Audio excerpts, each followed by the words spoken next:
Hace apenas un mes, tuve una experiencia creepy que todavía no puedo quitarme de la cabeza.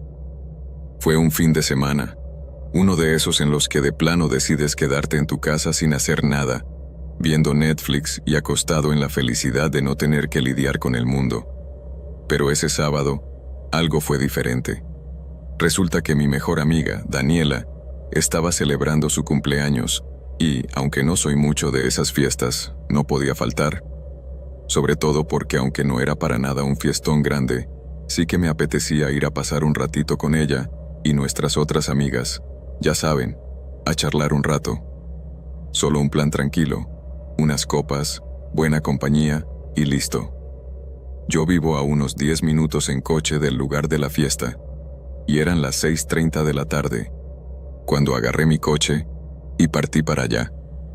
La fiesta, como ya dije, no era más que un pequeño encuentro, nada demasiado especial en realidad. Solo nuestro grupo más cercano, unos tragos y platicar hasta que la noche nos alcanzara. Cuando ya la mayoría de la gente empezó a irse, más o menos a la 1 de la mañana, decidí que era mejor no arriesgarme a irme manejando en estado de ebriedad. No me gusta dormir en hoteles o en casas ajenas, así que, de forma un poco irresponsable, pensé en simplemente caminar hasta mi depa. Mis amigas me dijeron que era buena idea dejar el coche en su entrada para que no fuera conduciendo ebria por ahí, arriesgándome a una multa o algo peor. Y la verdad es que me pareció sensato dejar el auto ahí. Era más seguro. Ya me conocía esa ruta, así que no me asustaba mucho. Solo eran unos 25 o 30 minutos atravesando los vecindarios tranquilos. Entonces me despedí. Salí de la casa y empecé a caminar. El ambiente era súper calmado, todo en silencio. Ni un coche en la calle, ni gente afuera, ni luces encendidas. Nada, todo en completa tranquilidad. La mayoría ya estarían durmiendo, pensé. Pero justo cuando llevaba unos minutos caminando, empecé a notar algo raro. De repente, me percaté de un par de faros que venían por la calle. No eran demasiado intensos y bajaron la velocidad al acercarse. Cuando estuvieron cerca, se detuvieron a mi lado, y en la oscuridad apenas alcanzaba a distinguir que era un coche. Bajaron la ventana, pero como la iluminación era poca y no bajaron completo en vidrio, no podía ver bien quién estaba adentro. Una voz masculina me preguntó si me encontraba bien o si necesitaba un aventón. Le agradecí y le dije que no, que estaba bien, y sin mayor explicación, el coche se fue. En ese momento no pensé mucho. La forma en que habló parecía que solo quería asegurarse de que estuviera bien, y en realidad me pareció un gesto amigable, aunque algo extraño por la situación de la noche y lo aislado del vecindario. Seguí mi camino, manteniendo la vista en la calle, y unos minutos después, todo seguía en calma, igual que antes. Pero, justo cuando pensaba que ya todo estaba bien, un reflejo detrás de mí en el asfalto llamó mi atención. La luz de la calle, que reflejaba en la superficie y de repente se iluminó.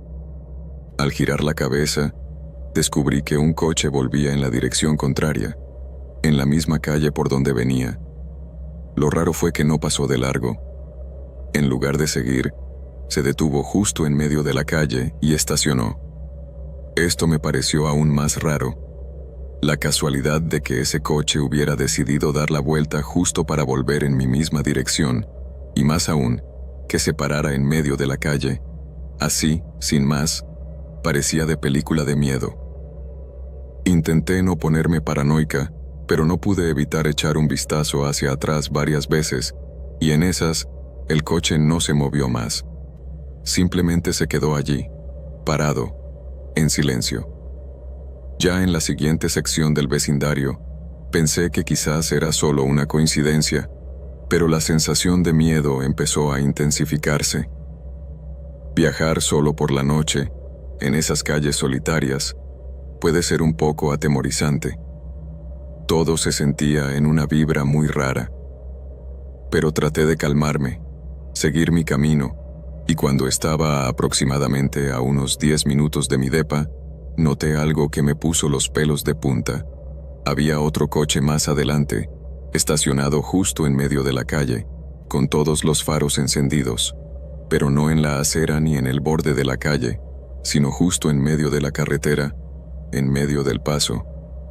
Miré más de cerca y, para mi horror, reconocí que era el mismo coche que había visto antes.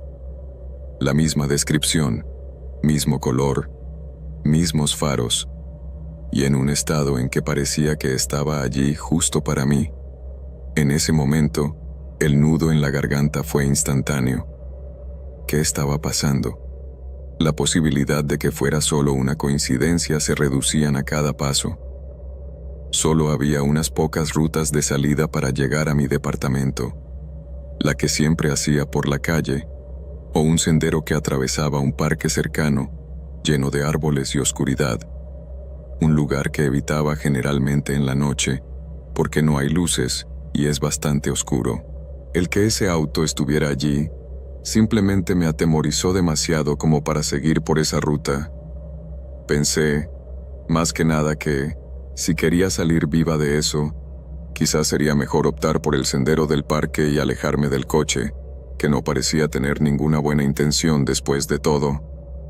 Pero justo cuando llegaba a esa decisión, me di cuenta de que el coche no solo estaba en medio de la calle, sino que estaba estacionado más adelante, muy cerca de la entrada del sendero. Era como si estuviera esperándome justo en el peor lugar posible, para tenerme acorralada. En ese momento, todo mi instinto me gritó que debía salir corriendo, pero pensé que quizás eso podía ser peor. Recuerdo que en ese momento vino a mi mente una noticia que había visto recientemente sobre una chica en México que salía de una fiesta con amigas y desapareció, y luego fue encontrada en el interior de un tanque o contenedor, no recuerdo bien, pero el reporte decía que había sido interceptada en la calle por un vehículo desconocido, y esa fue la última vez que se le vio. En ese momento un nudo se formó en mi estómago, pero decidí avanzar sigilosa.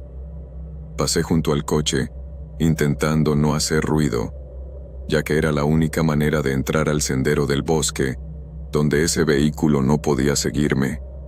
Pero cuanto más me acercaba al bosque, más se me ponían los pelos de punta. Tratando de convencerme de que quizás sería solo una coincidencia, pasé justo al lado del coche, y lo más aterrador fue que desde el parabrisas pude ver que dentro no había nada. Estaba vacío. Pero justo cuando pensé que ya podía respirar un poco, algo en la sombra detrás del coche me hizo detenerme. Una figura, una silueta masculina en la oscuridad, asomaba detrás de unos árboles cercanos y parecía estar observándome. En ese momento, el pánico me invadió. Fue como si esa persona hubiera leído mi mente y supiera perfectamente que pensaba escabullirme por ese sendero, así que ahí estaba esperándome para emboscarme.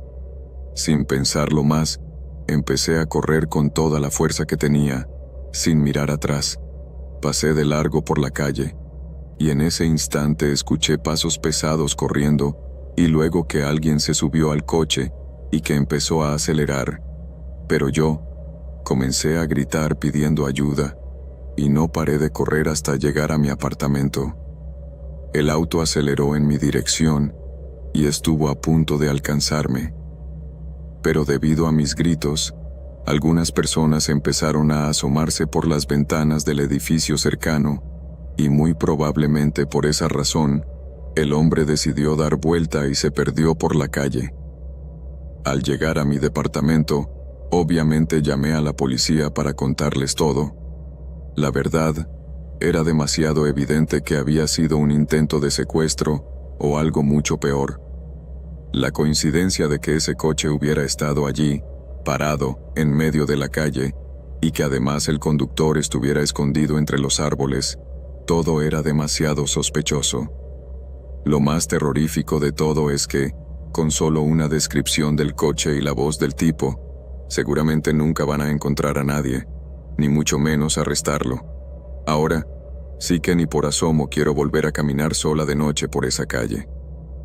La verdad, Apenas me doy cuenta de lo que pudo haber pasado, y espero que quienes lean esto tengan mucho cuidado con esas cosas, porque a veces, solo una pequeña decisión y un instinto que nos advierta es lo único que puede evitar una tragedia.